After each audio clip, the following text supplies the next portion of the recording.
Well, except Professor Cartwell, all are requested to kindly mute their microphones and keep their video buttons off. Thank you.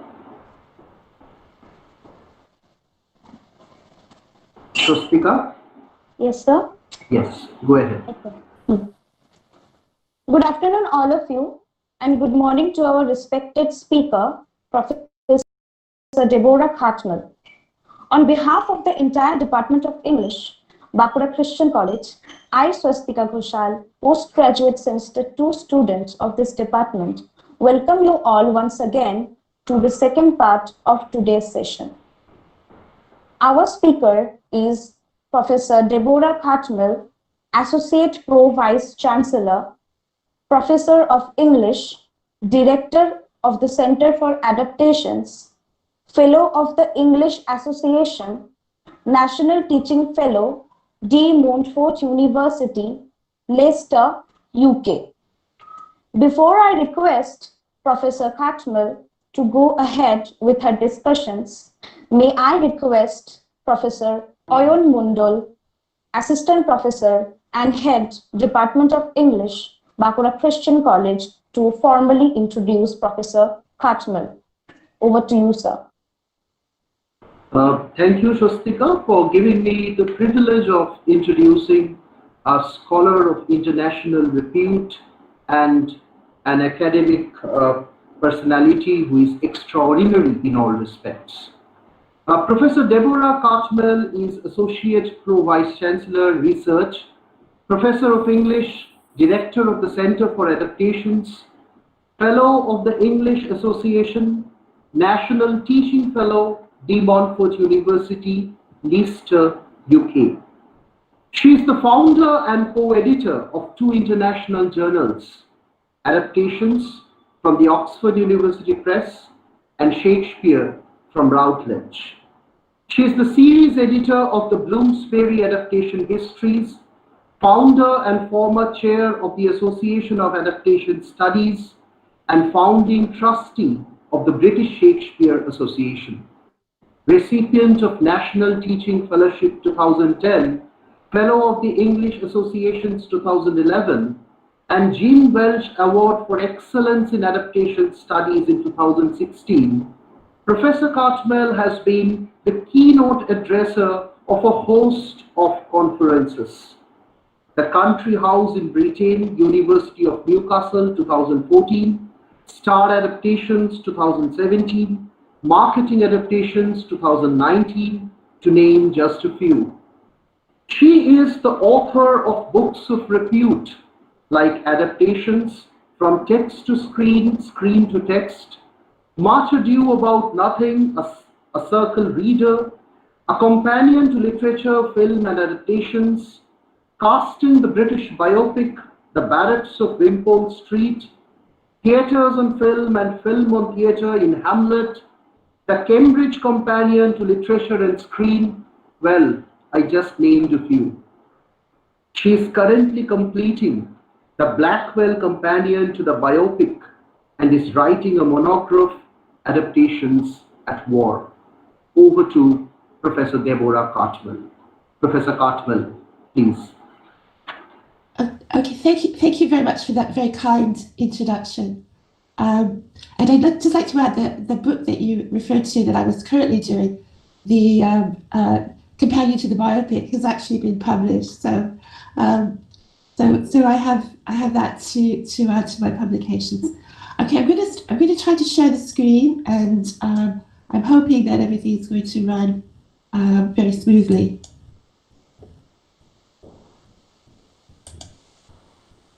So, can everyone see the screen? Hello? Not yet, Deborah. Not yet, Deborah. It will come. Okay, could you just tell me if it's there yet? Hello? We have to wait just for a few seconds rather. Okay. We have to wait.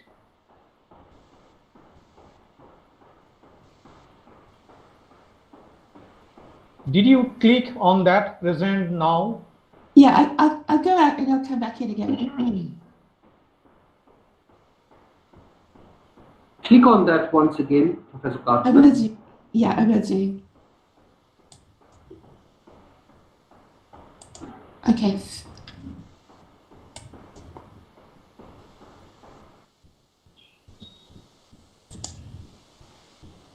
Okay, can everyone see the screen now? Yeah, it's coming. It's coming now. It's coming now. Okay, wonderful. And has it arrived in entirety now? As Professor Cartman, please go ahead. Okay, thank you very much. Sorry for that little hiccup. And this is such a very strange experience because we're so completely and utterly reliant on technology. So the hard part is just to get the technology to work. And I'd like just to talk to you today for about 40 minutes, 45 minutes on a topic that I've been working on for some time and which should appear in the Cambridge Companion to Shakespeare and Film, which is edited by Russell Jackson, which should be coming out, I hope, within the next 6 months or so. So I'd like to just start with a passage from Louis B. Mayer, who is the co-founder of MGM. He famously proclaimed that Shakespeare was box office poison. But from the earliest period of film, Hollywood identified with Shakespeare for some reason. And I like to kind of think about what was it about Shakespeare that attracted Hollywood producers. In an advertisement in the moving picture world in 1920, film is celebrated as the realization of a Shakespearean dream, a concept that persisted beyond the silent era, as can be seen in the marketing of a Volt projection arc lamp in 1948, The Strong Mogul, alongside a picture of Shakespeare, under the caption of Builders of the Theatre. And I think you can see these are not exceptional. Shakespeare was often used in the marketing of film in Hollywood. And I think the suggestion here in these advertisements is that film is, if you like, the new Shakespeare. And you can see that these the image on the left is taken from 1920, very much at the beginning of Hollywood history, and this persisted right up into the 40s, as you can see from the second image. These advertisements, almost 30 years apart, articulate what has become a cliche in popular discussions of Shakespeare, that film is today what Shakespeare was in the early modern period. And if the playwright were alive today, he would be living in LA, driving a Porsche, and making movies. In spite of the declared synergies between Shakespeare and Hollywood film, it took Shakespeare a very long time to be successfully translated into a Hollywood movie. If we count success as both critical and commercial, it was actually 24 years before a Hollywood Shakespeare film gained both critical and box office success in the sound era. And I'd like to think about the straight adaptations of Shakespeare, including British actors, in an effort to appease those who believe that the British, if you like, own Shakespeare. But American stars were included to imply that Hollywood too could have a major share in the playwright.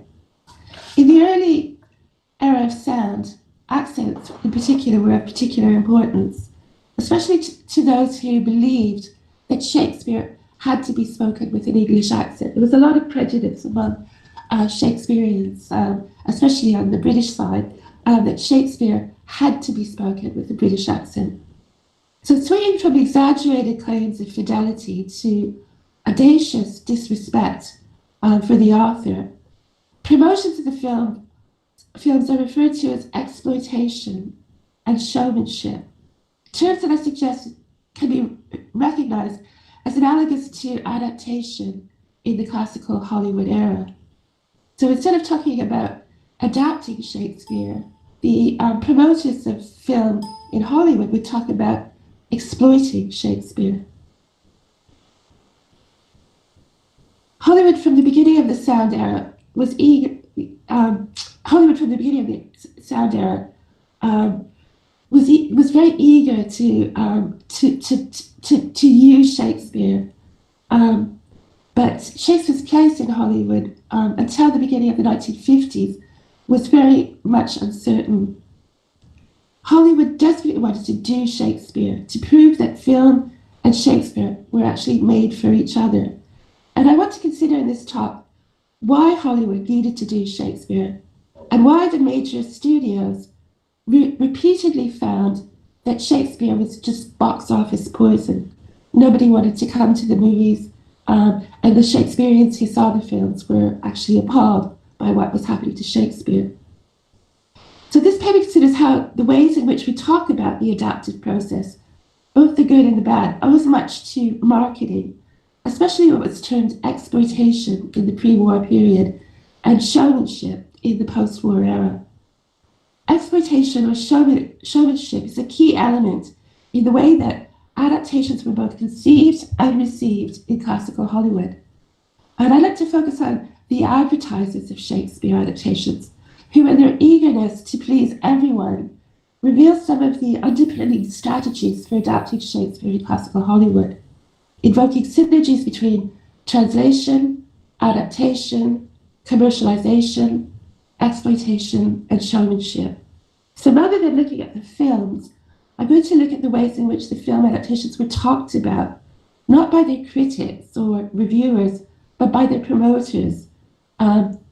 Voices that we don't often value, and whose boasting about the brilliance of the films is very much at odds with the inferiority complex characteristic of adaptation studies. And I'd like to look at adaptations through marketing. And by marketing, I'm using a concept from the first half of the 20th century, before the internet, normally about appealing to as many people as possible, often reduced to a notion of appealing to the lowest possible denominator, dumbing down, if you like, or making unrealistic promises akin to fake news. So rather than looking at what the author intended, which is, of course, what we call in adaptation studies fidelity, the bane of adaptation studies, I'm going to reflect on what the audience would perceive to want, putting the consumer rather than the author first. In 1936, Allardyce Nicholl suggested, while acknowledging that the Shakespeare films of the sound era had not fulfilled their potential, that film was the new Shakespeare, insofar as its conditions were like those of Hollywood, appealing to all levels of audience, commercially driven and restricted by censorship, and that Shakespeare on film potentially could be more Shakespearean, if you like, than a production of Shakespeare in his own time. It's a fantastic book and very much overlooked in adaptation studies. I highly recommend it.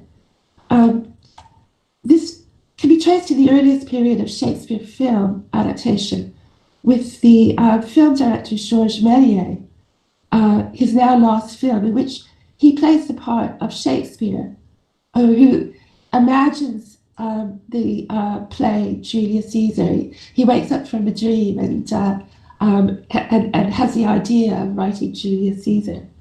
I think significantly here, the director identifies himself with the playwright, and from the earliest, cinematic version of Shakespeare, we have the implication that film will be to the 20th century what Shakespeare was to the early modern period. The film critic André Bazin, writing almost 20 years before Roland Barthes' influential essay, The Death of the Author, accounted for the refusal to regard adaptations as serious films or as serious readings of literary texts, due to a kind of an unwillingness to let go of the need for an author, an individualist conception of the author and the work. That, as I say here, he points out, only became legally defined at the close of the 18th century. The need to have a single creative genius, especially behind a Shakespeare film, for some seem to separate the good from the bad, the serious from the flippant, and and the highbrow from the lowbrow, and the faithful from the blasphemous. John Madden's 1998 Shakespeare in Love and Baz Luhrmann's 1996 William Shakespeare's Romeo plus Juliet are to date the most commercially successful Shakespeare films and score very highly in the box office. I would suggest that the film's popularity is due largely to the ways in which marketing is actually embedded in the narrative. It's this kind of mixture again of the reverent with the irreverent. And you might remember that in Luhrmann's film Romeo and Juliet, we have in the mise en scène, or the background of the film, advertising slogans frequently depicted. Shakespeare in Love, of course, begins with a kind of close-up of a souvenir cup from Stratford-upon-Avon. So it's kind of mixing the commercial with the sort of faithful rendition, if you like, of Shakespeare. I really consider how adaptation studies owes much to marketing of film and its paradoxical mixture of the most extreme claims to fidelity and blatant expressions of betrayal. So reading Shakespeare adaptations historically shifts the focus from the play or director to the audience and involves a consideration of the marketing strategies surrounding the film. This requires a reading of what Gérard Genet calls the paratext, usefully summarized by Robert Stone as all the accessory messages and commentaries which come to surround the text, such as posters, trailers, reviews, interviews with the directors, and so forth. An historical approach to Shakespeare adaptations also includes consideration of the frequency of certain types of films over a given period.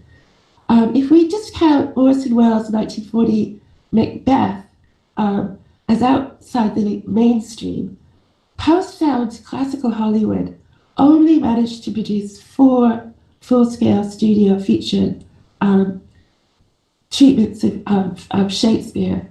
And the surprisingly small number suggests that the promotion of these films failed to attract their targeted audiences.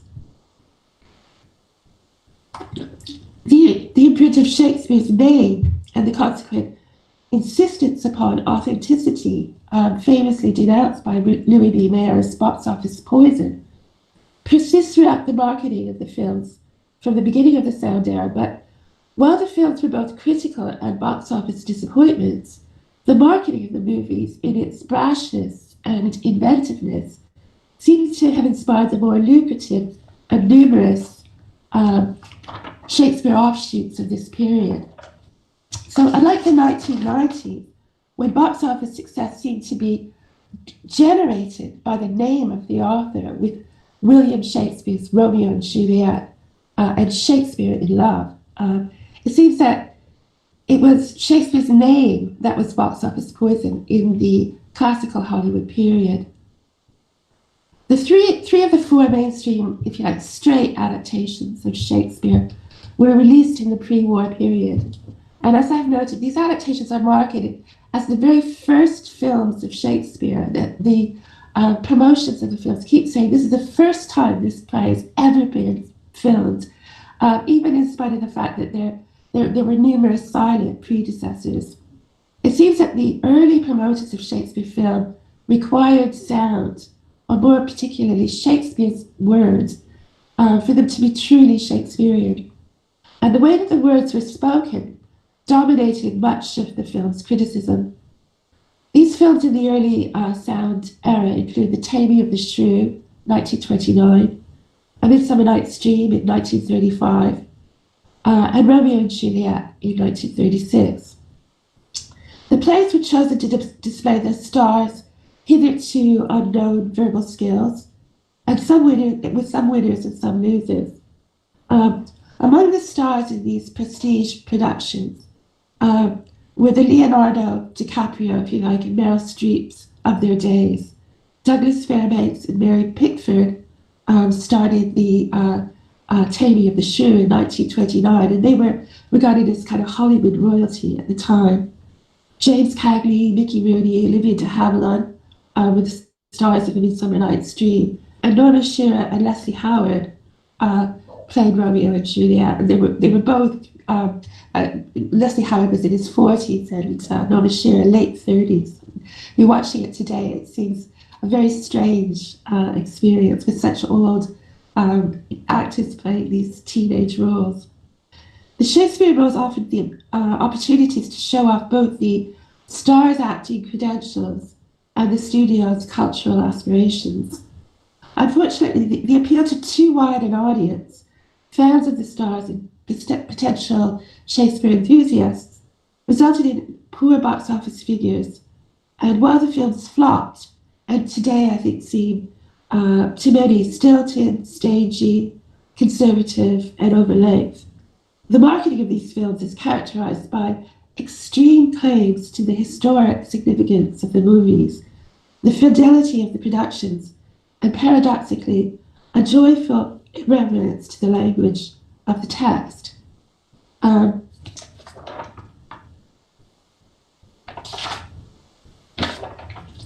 The marketing of the first talkie, The Taming of the Shrew, claimed that the film would be an improvement on the play.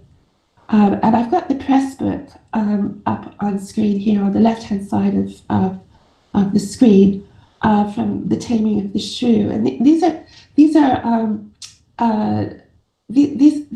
are books which are sent to film theatres to try to promote the movies and to essentially sell them to the cinemas in advance of showing the movies. So this is a press book which I got from the British Film Institute. They have a fantastic collection of early 20th century press books of movies, and this one brings Shakespeare back from the dead, as you can see, to join Mary and Doug. That's Mary Pickford and Douglas Fairbanks, the stars of the movie. They're having tea, and Shakespeare here gives the movie, again described as the first film adaptation of his work, the warmest approval, authenticating it as worthy of himself. However, so here we have this kind of claim. Not only is it authentic, it's got Shakespeare's approval as well. On the other hand, the Taming of the Shrew is greeted in some of the fan magazines, such as Photoplay, as swell entertainment, with a reassurance that continually, it isn't Shakespeare, don't worry, it isn't Shakespeare. So the film is both, more Shakespearean than Shakespeare, but it's also not Shakespeare at the same time. I think what's striking today in the advertising of these movies is the insistence on Shakespeare's approval, as well as the striking contrast between the seriousness of the films and the irreverence in the promotional materials. The extravagance of the claims promoting the films is shocking to an audience today, such as the poster for Midsummer Night's Dream, asserting that the movie is 3 centuries in the making. In contrast, Mr. Shakespeare, which was released in 1936, which was a short, which was made to kind of promote the 1935 Midsummer Night's Dream. This is a film which offers musical renditions of Shakespeare's plays, and it's presented in a kind of dream sequence to a screenwriter who's been charged with adapting all of Shakespeare for Hollywood. And if you have time, maybe at the end, I'd like to show you a bit of this film, because for me, this is a minor masterpiece, full of ingenious contemporary musical adaptations of Shakespeare's plays, and much more watchable than the film it actually promotes. It's absolutely amazing, and you can actually watch it on YouTube. Shakespeare is marketed for the same film in Photoplay as a newcomer named Bill Shakespeare. Sorry, I just moved that back a bit. And a film that would have actually delighted the bard. A year later, Romeo and Juliet is celebrated for its fidelity and for surpassing all other versions in its sheer physical beauty. It's regarded in the promotional material as a milestone akin to the birth of the nation and the jazz singer in its translation of classic art into screen entertainment and as a culmination of Shakespeare's art. Its director George Cukor actually claimed that Shakespeare wrote his masterpiece ultimately for the screen, that he saw the actual play as a screenplay. The film's promotion claims now, after 500 years, Romeo and Juliet has for the first time been translated in all its beauty and breathless excitement to a medium perfected for its reception, the motion picture screen. And it has also a short that was made to accompany the film called Master Will Shakespeare. And in this short, again, you can find this on YouTube. Shakespeare is depicted as an aspiring screenwriter who makes his way to London, which is actually depicted as the Hollywood of the 16th century. And the short concludes with Shakespeare reflecting on Romeo and Juliet, which we're informed was his favourite play. And we can hear in the background the film soundtrack with a not so subtle message that if he were alive today, if Shakespeare were alive, he would be writing for the movies and he would have absolutely adored this movie. In the marketing of these films, Shakespeare is made into a product to be consumed and exploited. And audiences of these movies were cheated with fake news, if you like, with promises that were never delivered. The adaptations presented themselves as not the real thing, but better.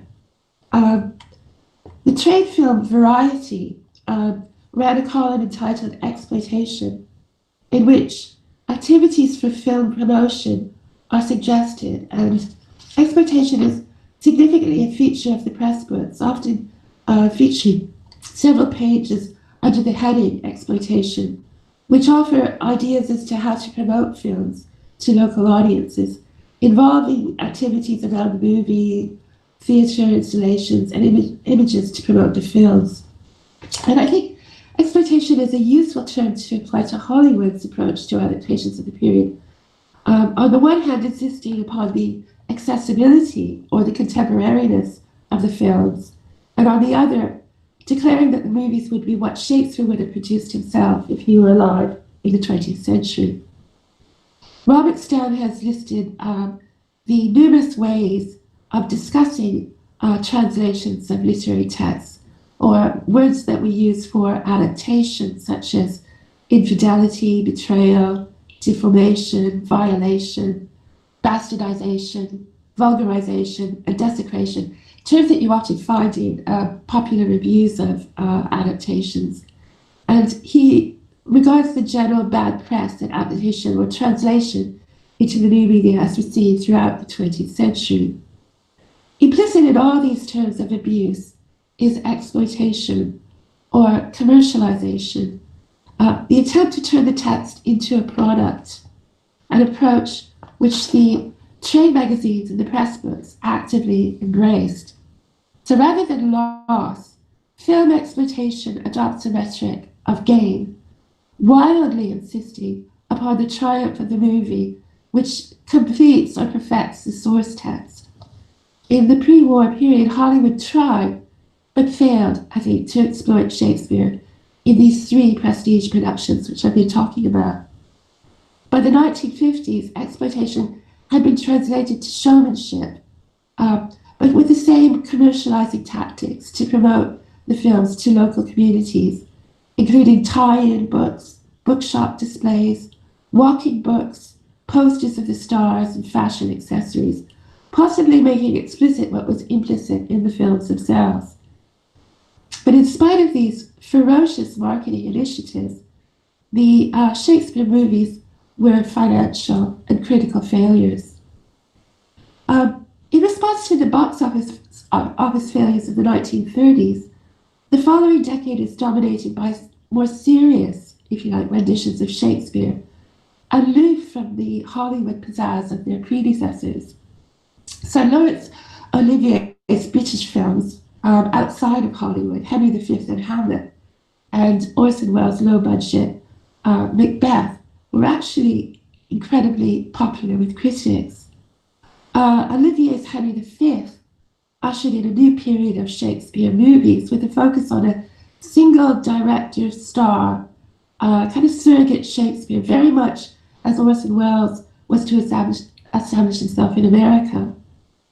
Rather than marketing Shakespeare as a collaborative project, as in the Hollywood productions, these films actually succeed through their emphasis on a single creative genius, Orson Welles and Laurence Olivier. So a poster for Hamlet in Variety gives all the credit to Laurence Olivier, his name dwarfing that of Shakespeare's, and with Olivier's image alone, with sword aloft, promoting the film. Well, the previous decade loudly celebrated Shakespeare exploitation or appropriation by Hollywood. In the 1940s, Hollywood made no film, or straight film, of Shakespeare. Well, bruised by the failures of the 1930s, the major studios sneak Shakespeare into movies in offshoots, such as the war comedy To Be or Not to Be, starring Jack Benny, and A Universal Life, a Double Life, directed by George Cukor, which was the 1947 film version of Othello. So Shakespeare's name is nowhere to be seen in either of these films. And Hollywood's determination not to repeat the mistakes of the 1930s can be seen again in the following decade, in the 1950s, with Shakespeare making unheralded appearances in offshoots rather than in explicit cinematic renditions of his works, such as the Western, loosely based on King Lear, Broken Lance, Macbeth, which is turned into a gangster movie called Joe Macbeth in 1955. Othello takes the shape of a Western, Jubal, in 1956. And The Tempest becomes Forbidden Planet, a sci-fi fantasy, in 1956. Outside of Hollywood, there again are major critical successes of Shakespeare films, such as Castellani's Romeo and Juliet in 1954, and Olivier's Richard III in 1955. So straight or faithful Shakespeare seems to have no place in Hollywood, but the success of Olivier's 1944 Henry V, and in particular the Oscar-winning Hamlet of 1948, revealed that Shakespeare movies had a place elsewhere. Two Hollywood films were released by MGM in 1953, Kiss Me Kate and Julius Caesar, the latter heralding what Robert Wilson Jr. saw as the best of Hollywood Shakespeare movies and the last Shakespeare film of the classical Hollywood period. The films are diametrically different and represent the opposite ends of the adaptation spectrum, the so-called loose and straight adaptation of Shakespeare. So we have a very serious version of Shakespeare in 1953, Julius Caesar, and a very loose adaptation of Shakespeare, Kiss Me Kate, in 1953, which recalls the Hollywoodization of Shakespeare in the early 1930s, in the irreverent marketing of the playwright. Julius Caesar was shot in black and white to remind audiences of the wartime newsreels of mass fascist rallies. And it seems to emulate Laurence Olivier's chorus in Henry V, whose commentary on the action emulated the newsreels shown in picture houses during the war. and also the depth of focus of his black and white Hamlet. The only other films explicitly referred to in the 1954 Julius Caesar press book are Olivier's Henry V and Hamlet, inviting viewers to forget the earlier Hollywood attempts at Shakespeare and compare this American movie with its successful British predecessors. So Julius Caesar and Kiss Me Kate represent two Hollywood approaches to Shakespeare film, exploiting both the tradition of irreverence and reverence. Both films look backward to Shakespeare's previous Hollywood representations, drawing on the explicit attempts to Hollywoodize Shakespeare, that is Kiss Me Kate, and to prove that Hollywood could produce serious Shakespeare in Julius Caesar. I'm just going to go back this way. Kiss Me Kate was directed by George Sidney, and it was based on a 1948 Broadway musical with music by Cole Porter, and it seeks to pay tribute to the 1930s marketing of Shakespeare by Hollywoodizing, if you like, The Taming of the Shrew in its blatant commercialization and exploitation of Shakespeare's language. The film owes much to earlier Shakespeare spoof adaptations, such as the all-dancing, all-singing 1936 Shake Mr. Shakespeare, which I referred to previously, as well as harking back to Douglas Fairbanks and Mary Pickford's 1929 Taming of the Shrew, in which fans would be voyeuristically watching the breakdown of a famous Hollywood marriage, as Taylor's Taming of the Shrew implicitly combined two stories, that of the real-life story of the married actors, Fairbanks and Pickford, who were playing together for the very first time, and that of Petruchio and Katharina.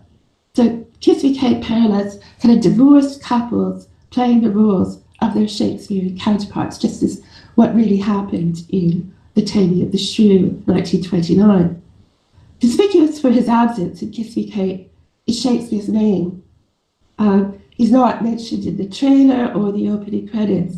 And rather than Shakespeare, the press book unrelentingly focuses on Kate being spanked, if you can see from this image, by Petruchio.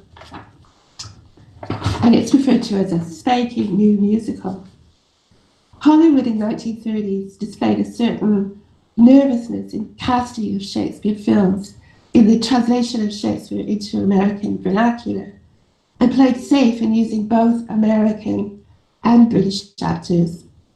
Audiences in the 1930s, as Alanis Nicol demonstrates, still referred to these films as talkies, and the audiences would be very alert to the voices of the actors, expecting British actors to inhabit the parts.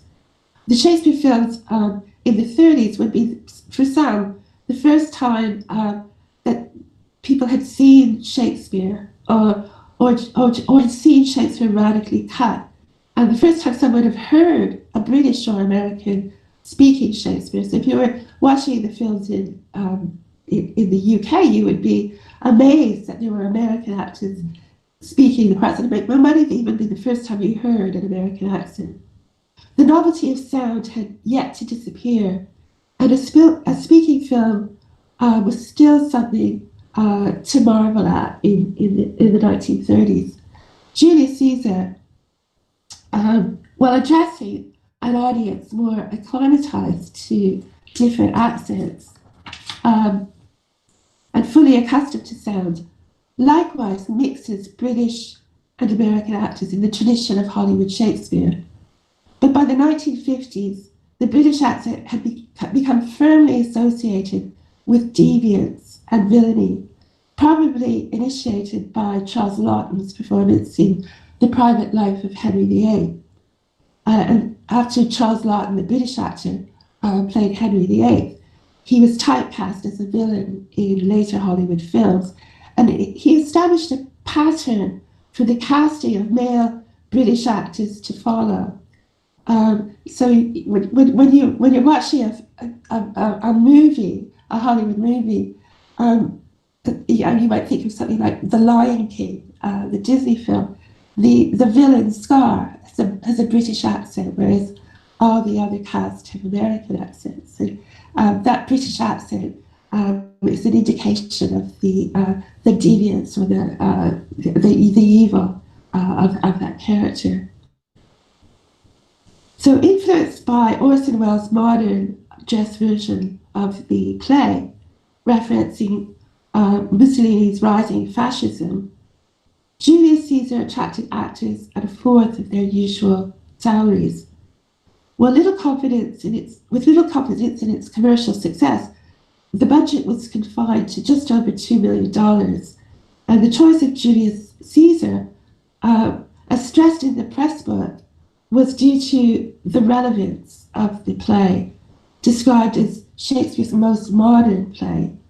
The press book is quoted here: dictatorship versus free society, power politics, much action, totalitarian purges. These are forces all too familiar in the world today. Made at the time of the Hollywood blacklist and motivated by anti-communist sentiment, the film boldly addresses the topic of free speech. Elia Kazan, who directed Brando in his breakthrough role in A Streetcar Named Desire, had just released names to the House Committee on Un-American Activities, to the shock of those who knew him, including Brando. Choosing such an overtly political play was daring enough, but the most notable and boldest decision of all was the casting of Marlon Brando as Mark Antony. There are several reasons for the choice of Brando: his contemporary appeal, his reputation as an actor who breaks the usual mold, and his American identity, clinched by his extraordinary performance 2 years earlier in A Streetcar Named Desire. The decision to cast Brando, in fact, dominated the film's publicity and reception, to such an extent that it became identified as Brando's Julius Caesar, much in the same way of Olivier's ownership of Henry V and Hamlet. It's a film that does not belong to the writer, to the screenwriter, to the director, but it's a film that belongs to the star. So Brando's identification with the uncultured American seems to be the key vision of the movie. The director, Joseph Mankiewicz, allegedly stopped Brando trying to imitate British Shakespeare performances and said, you're trying to copy the goddamn Limeys. Let's work on this together. God damn it. The directors really wanted Brando to be himself in the figure of Mark Antony, to be the quintessential American. The choice of John Gielgud was equally strategic. John Gielgud plays Cassio in this production.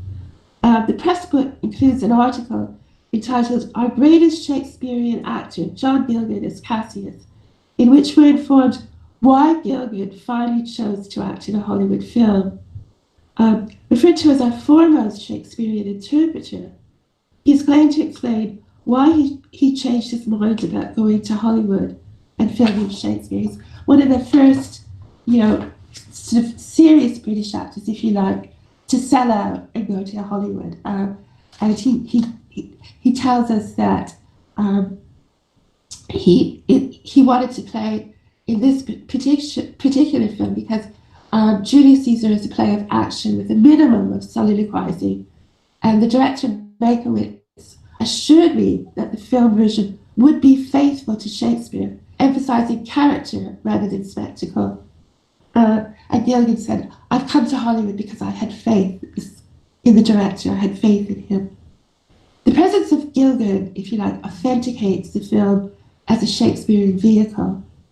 Finally, the choice of James Mason as Brutus, who was regarded as one of the most popular stars in Britain before he made his way to the US, serves as a kind of foil to Marlon Brando in both physical stature and in the oratory competition at the heart of the film and the play, a contest in which Mark Antony, or Brando, unequivocally wins.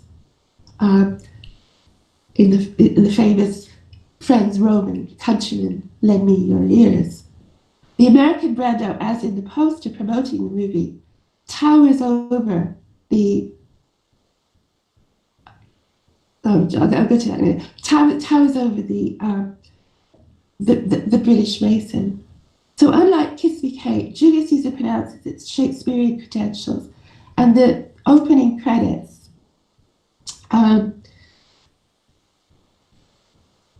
announce William Shakespeare's immortal play.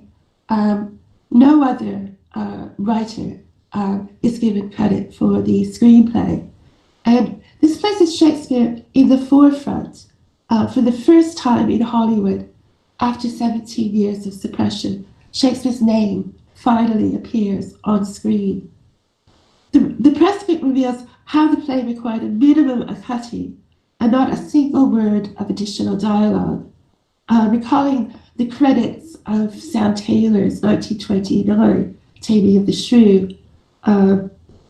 emphasizing that there was additional dialogue by Sam Taylor himself.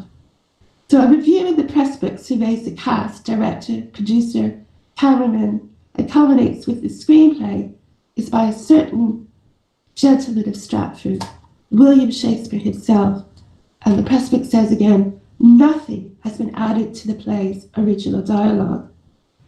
Master Will Shakespeare, the short used in conjunction with the last Hollywood mainstream film, the 1936 Romeo and Juliet, was revived to promote this film, perhaps in recognizing the brilliant audacity of the short and alluding again to Shakespeare's conquest of Hollywood. So the poster for the film reflects the overall marketing strategy, a strategy that draws on the lessons learned from the previous Hollywood feature films of Shakespeare's plays. So we have a statuesque Brando towering over the other characters, played by James Mason, John Gilgan, Louis Calhern, Edmund O'Brien, Greer Garson, and Deborah Kerr. It also suggests the dominance of an American Hollywood culture, as epitomized by Brando, quintessential American heartthrob and seemingly uncultured bad boy. He dominates the British pretenders, Mason, Gilgan, Garson, and Kerr. The showmanship section of the British press book, the new version of the exploitation section of the earlier press books, reveals that giant books of the play are available, and it recommends a pretty girl could hold a copy in such a way that the title is plainly seen, and she could tour town, get into bus queues, wait outside factories during the lunch hour, etc. Compared to earlier press books, the showmanship features are relatively restrained, but they do include things like the Julius Caesar hairstyles, which picture women modeling the Mark Antony, the Cassius, the Brutus, and the Casca, juxtaposing the models, these women with newly styled hair, against their counterparts in the film. So there is this kind of, again, tradition of reverence and irreverence in its marketing. For some, this Hollywood conquest of Shakespeare worked. According to the review in the New York Times, it surpassed Olivier's Hamlet, ushering in the coming out of age of Tinseltown, and almost lived up to the hyperbolic marketing. MGM's Julius Caesar is acknowledged as the greatest box office attraction ever created from a Shakespeare play. Well, credit was given to the rest of the cast. Brando received the lion's share and was nominated for his third Academy Award. Shakespeare in Hollywood seems to have arrived, if somewhat late. Shakespeare film critic Kenneth Rothwell, writing almost 15 years later, concurred. He writes that the likes of this remarkable performance by Marlon Brando will rarely be seen again. For the first time in Hollywood, in the classical period, the marketing and targeting of the film seems to have paid off. And for the moment at least, Julius Caesar was the new Shakespeare, and Shakespeare had finally arrived in Hollywood.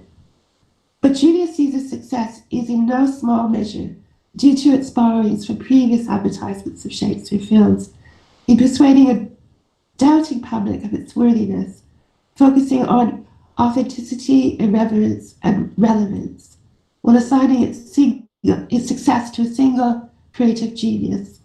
At this time, the creative genius behind the production who sells Shakespeare to Hollywood was neither the director nor Shakespeare himself, but the star. So the key ingredients in Hollywood's exploitation and showmanship can be summed up by the foregrounding of contemporary relevance, authenticity, and paradoxically its opposite, irreverence, having a controlling creative presence dominate the film and implying that the film triumphs over both Shakespeare and British culture in general.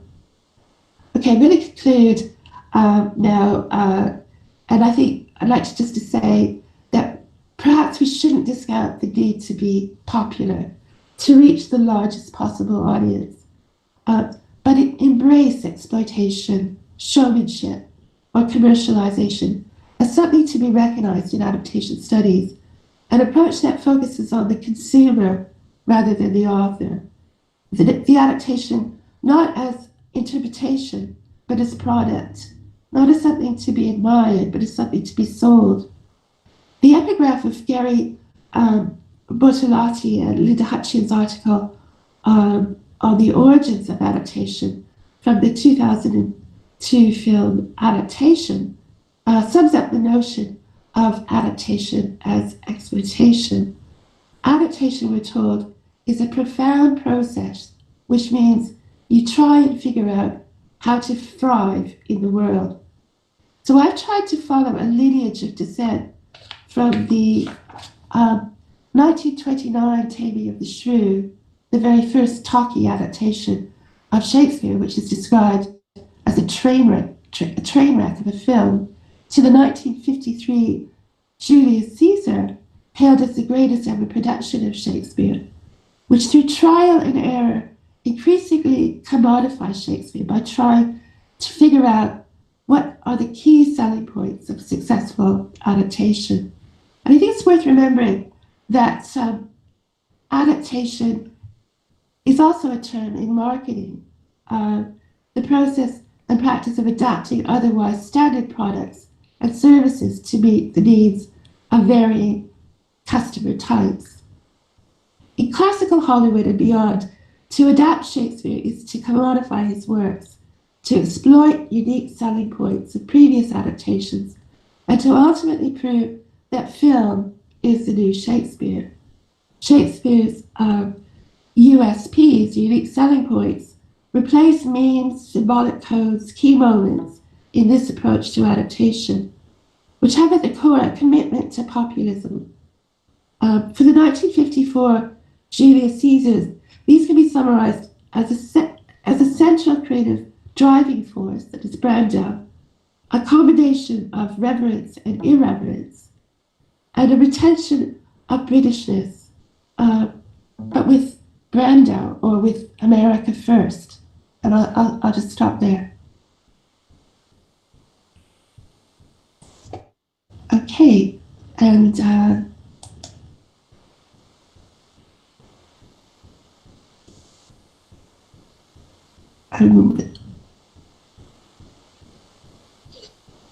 think I've stopped sharing my screen. Yes, madam. Okay, have I stopped sharing the screen? Completely, madam. Okay. Right, so thank you very much. Thank you, thank you. Swastika? Thank you very much, ma'am, for such an illuminating lecture.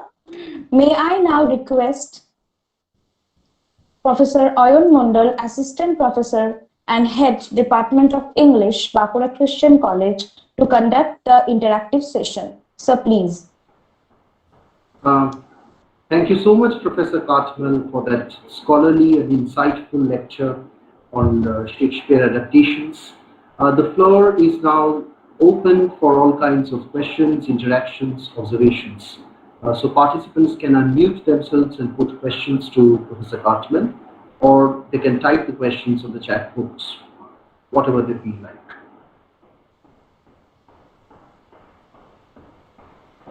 Yes, you can find some questions already posted.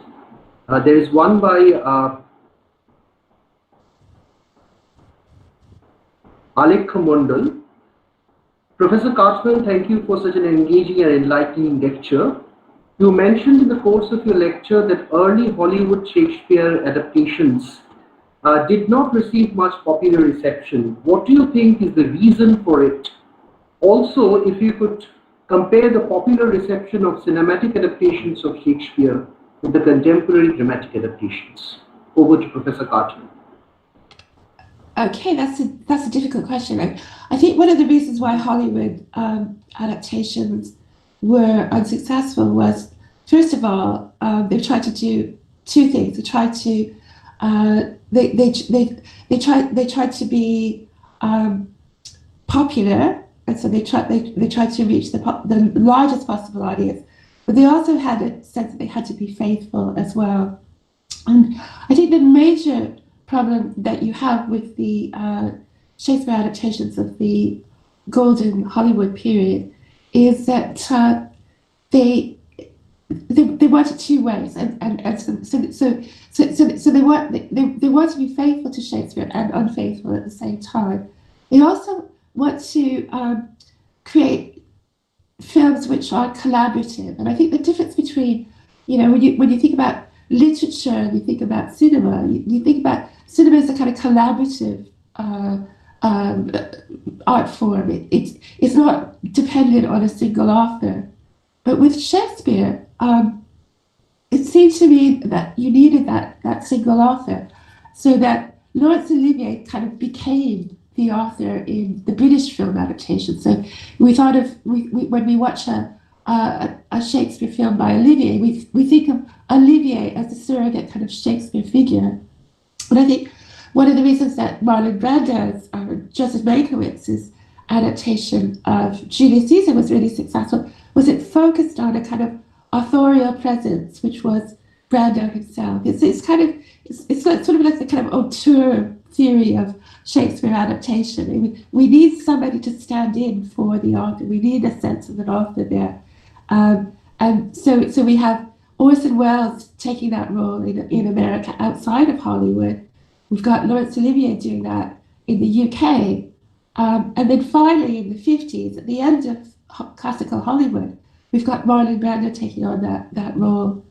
And I think that probably that is true too in contemporary popular performances, stage performances of Shakespeare. You really go to see a Shakespeare play because Benedict Cumberbatch will be playing Hamlet, or a famous actor will take on the kind of the role of Shakespeare, the surrogate role of Shakespeare. So Shakespeare, in order to be really, really popular, needs a kind of sense of kind of an authorial presence of some kind within the production. That's my answer. Thank you, Professor Karchman. Is there any other question? Participants can also unmute themselves. Yes, I'm Abrika Dr. Gupta. Yes, I have a question to ma'am. Thank you, ma'am, for that engaging lecture. It was really wonderful. I have one question. You were speaking about Kiss Me Kate and Forbidden Planet, and also about Julius Caesar, which is more of a play based on based on an expression of more masculinity than femininity. So 1960s was also the time of second wave feminism in US. Did that affect film adaptations of Shakespeare anyway? I don't think it did, actually. I think Shakespeare was very male dominated. You can see that from Kiss Me Kate is all about it's a film which just could not be made today because it's a film in which you celebrate the subjection of women, and it makes what is an extreme play, if you like, even more extreme in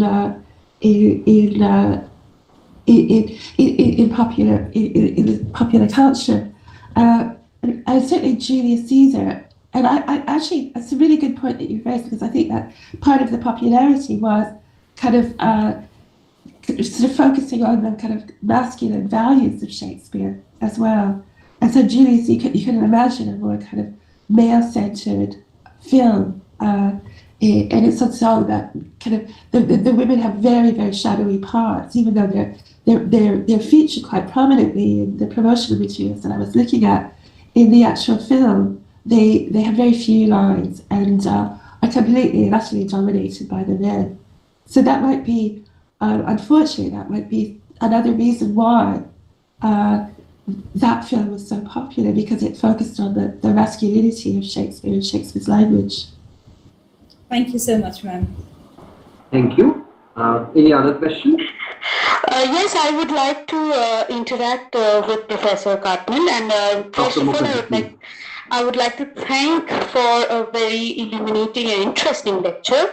I was wondering, I'm curious to know actually, that what are the marketing strategies adopted in Hollywood for a period piece, for example, Elizabeth, the Golden Age?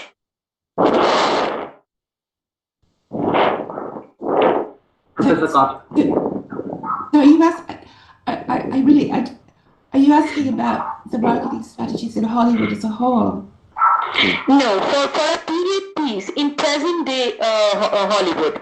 I mean, it's a kind of an adaptation in present day Hollywood, let us say 2006 or 7, I think. So how a film like the Elizabeth would be marketed, because it is not an adaptation in that sense of the term. It is like a recurrence of a period piece of the Elizabethan England. Yeah, I think I'm just trying to think about the marketing materials of that particular film.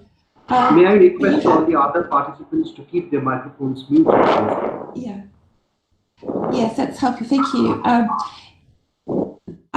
I think it's the marketing actually sort of combines the kind of the present with the past. So it's again the kind of thing that I was talking about with reverence and irreverence at the same time, the kind of paradoxical kind of combination of the contemporary with the sort of heritage features of a film. And if we think about Elizabeth the Golden Age, I mean, Elizabeth is pictured very much in a kind of contemporary pose. I think she's sitting in a chair, she's kind of laid back in a way that you wouldn't associate with Elizabeth I, but she's dressed in period costume. So you have that kind of mixture of a contemporary woman within a kind of historical context. So you have the past and the present kind of merging, almost imperceptibly, I would say. But I think that's how they're marketed. So they're marketed for people who want to see a contemporary actress, but those who also want to see Elizabeth I. But I don't know if that answers your question. Yeah. Thank you so much. Thank you. Any other question, please? Anybody else? Okay, then I thank Professor Cartwell on behalf of the department, and over to Swastika. Swastika, please. Yes, sir. Thank you so much.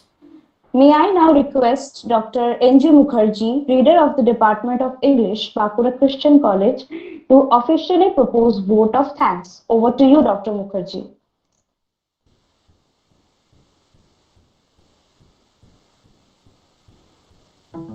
Okay, thank you, Swastika. And it is really a pleasure and also an honor to me to propose the vote of thanks for such a session in which we saw such an erudite scholar. And we were all really wonderstruck. We were really mesmerized at the quality of the research that we have experienced here. And she has started from 1925 to 1953, the entire period, and how Hollywood has gone through an evolution so far Shakespeare is concerned, and how it has deviated from the text, how it has brought into discussion power marketing strategies, how different factors like power politics, technological evolution, all these have influenced the Hollywood movies based on Shakespeare. She has elaborately discussed, and she has actually helped. She has just helped all of us by showing how one should approach this particular topic. That means how in Hollywood Shakespeare has been adapted, and how the quality of that kind of movies. Thank you, Professor Deborah Katmel, for agreeing to accept the invitation and for sparing your valuable time. We know how busy you are. In fact, your student, when I approached her for this particular engagement, your student, your PhD scholar, Anna, categorically warned me not to approach you because you are extremely busy, she said. In spite of that, you agreed to address the audience here and to be there available on this virtual platform. Thank you so much, Professor Deborah Katmel. I humbly acknowledge the participation of the huge number of faculty members. Some of them have also participated in the interactive session. The faculty members of different institutions, research scholars present over here, and students over Google Meet and YouTube Live. And they have been patient enough to listen to the lectures with rapt attention, and also have been inquisitive enough to interact with our revered resource person. I take this opportunity to thank our principal, who has been the patron, also my departmental colleagues, also the volunteers, and of course, everyone associated with this kind of venture, with this international web lecture series. And once again, thank you, Professor Deborah Katmel. And sir, could you announce tomorrow's schedule? Yeah, tomorrow we will start at 11, as Professor Ungsuman Kaur will be there tomorrow, and also Dr. Shorvani. Dr. Shorvani Banerjee. Yes. Shorvani Mukherjee Banerjee. Actually, she uses both the surnames. So Shorvani Banerjee, Mukherjee, or Mukherjee Banerjee, whatever it is. And again, Professor Ungsuman Kaur. We will meet. We will come back tomorrow at 11. So thank you, and let's call it a day. Thank you so much. Thank you so much. Thank you, Professor Katmel.